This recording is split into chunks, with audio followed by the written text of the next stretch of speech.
got so much motherfucking design on right now. Break it down, bring it back, make it clap. I got 3 old thoughts, new block, where that day. Bitches on my line, and you know.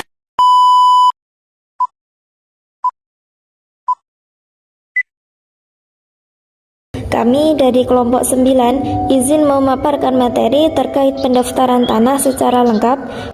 Tahukah kamu, pendaftaran tanah untuk pertama kali adalah kegiatan pendaftaran tanah yang dilakukan terhadap tanah-tanah yang belum didaftarkan. Menurut Peraturan Pemerintah Nomor 24 Tahun 1997 tentang pendaftaran tanah, yaitu berdasarkan Undang-Undang Nomor 5 Tahun 1960 tentang Pokok Agraria pada bab 2, yaitu hak-hak atas tanah, air, dan ruang angkasa serta pendaftaran tanah. Lebih tepatnya pada bagian 2 pasal 19, yaitu pendaftaran tanah, dan Peraturan Pemerintah Republik Indonesia Nomor 24 Tahun 1997 tentang pendaftaran tanah. Pendaftaran tanah pertama kali secara sistematik dan sporadik. Secara sistematik yaitu diprakarsai oleh pemerintah, dalam hal ini pemerintah daerah kabupaten atau kota setempat dengan kantor pertanahan kabupaten atau kota setempat. Secara sporadik yaitu di kantor PPAT dan dilakukan secara individu. Yang berikutnya adalah objek pendaftaran tanah. Yang pertama ada bidang-bidang tanah yang dipunyai hak milik, hak guna bangunan, hak guna usaha, serta hak pakai. Yang kedua ada tanah hak pengelolaan, kemudian tanah wakaf, kemudian hak milik atas satuan rumah susun, kemudian hak tanggungan, serta yang terakhir tanah negara. Dilanjutkan pendaftaran tanah secara sistematis. Pendaftaran tanah secara sistematis meliputi yang pertama pelaksana pengukuran dan pemetaan, kedua kegiatan pengukuran titik dasar teknik, ketiga pengukuran dan pemetaan peta dasar pendaftaran.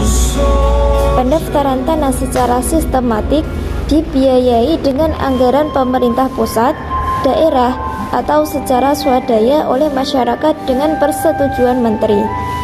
Pengumuman data fisik atau data yuridis dan pengesahan untuk memberi kesempatan bagi yang sudah dikumpulkan oleh panitia adjudikasi, maka daftar yuridis atau fisik bidang tanah dan peta bidang-bidang tanah diumumkan selama 30 hari di kantor panitia adjudikasi dan kantor kepala desa atau kelurahan.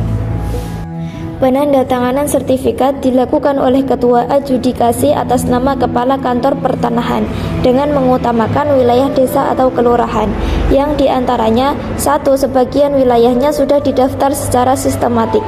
2. Jumlah bidang tanah yang terdaftar relatif kecil, yaitu berkisar sampai 30% dari perkiraan jumlah bidang tanah yang ada.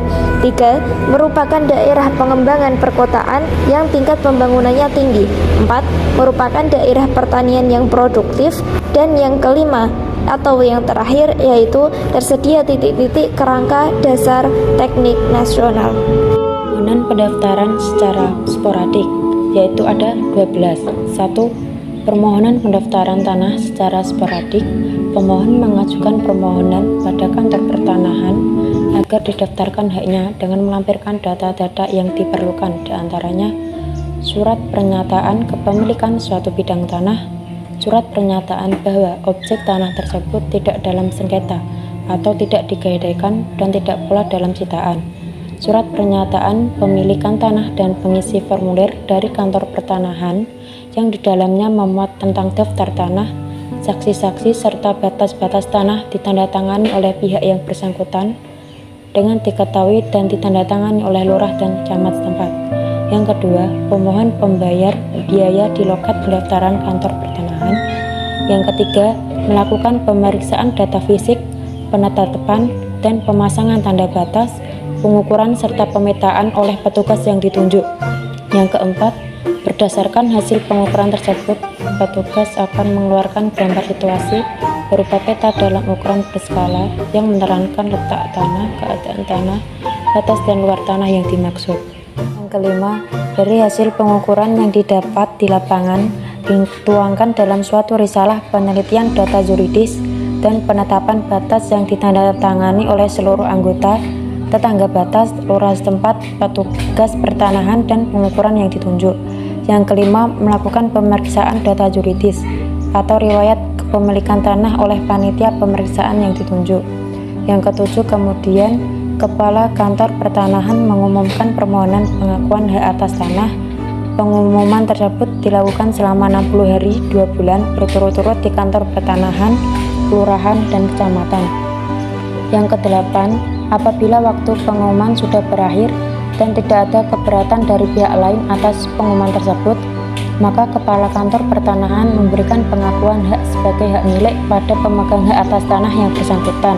Yang 9, setelah Kantor Pertanahan memberikan pengakuan hak kepada pemegang yang bersangkutan oleh Kepala Seksi Pengukuran dan Pendaftaran Tanah, dilakukan pendaftarannya dalam buku tanah menurut ketentuan yang berlaku. Yang ke-10, buku tanah dan sertifikat hak milik yang bersangkutan ditandatangani oleh Kepala Kantor Badan Pertanahan. Apabila Kepala Kantor berhalangan, maka buku tanah dan sertifikat ditandatangani oleh Kepala Seksi Pengukuran dan Pendaftaran Hak. Selanjutnya yang ke-11, sertifikat diserahkan kepada pemegang hak atas tanah yang tercantum namanya dalam buku tanah atau pihak lain yang dikuasakan olehnya. Yang terakhir, semua proses pengurusan di atas rata-rata terselesaikan dalam waktu antara 7 bulan sampai 1 tahun. Kemudian permohonan pendaftaran secara sporadik melalui jasa PPAT. Langkah-langkah pendaftaran tanah secara sporadik yang dilakukan oleh sebagian masyarakat melalui jasa PPAT adalah sebagai berikut. Yang pertama, masyarakat atau pemilik tanah yang berkepentingan datang ke kantor PPAT. Yang kedua, kemudian pemilik tanah tersebut berkonsultasi dengan PPAT. Selanjutnya, PPAT akan menjelaskan kepada pemilik tanah mengenai proses permohonan sertifikat diserahkan pemilik tanah di kantor PPAT. Kemudian jangka waktu pengurusan permohonan sertifikat kurang lebihnya akan terselesaikan dalam tempo 1 tahun relatifnya. Kemudian biaya pengurusan mengenai biaya masing-masing PPAT akan menentukan berdasarkan ragam kasus yang terjadi dengan tingkat kesulitan yang berbeda-beda. Kemudian setelah pemilik tanah setuju, maka semua ketentuan dari persyaratan di atas akan dipenuhi oleh pemilik tanah disertai dengan penyerahan berkas dan biaya ke PPAT.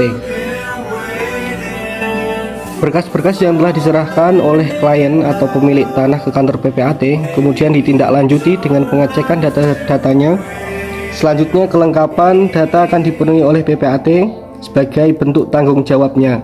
Pelimpahan kuasa dari pemilik tanah kepada PPAT menunjukkan bahwa dengan kuasa tersebut pemilik tanah menyerahkan kepercayaan sepenuhnya kepada PPAT untuk menyelesaikan pengurusannya. Data-data yang telah diurus dan dilengkapi oleh PPAT kemudian akan didaftarkan ke kantor pertanahan.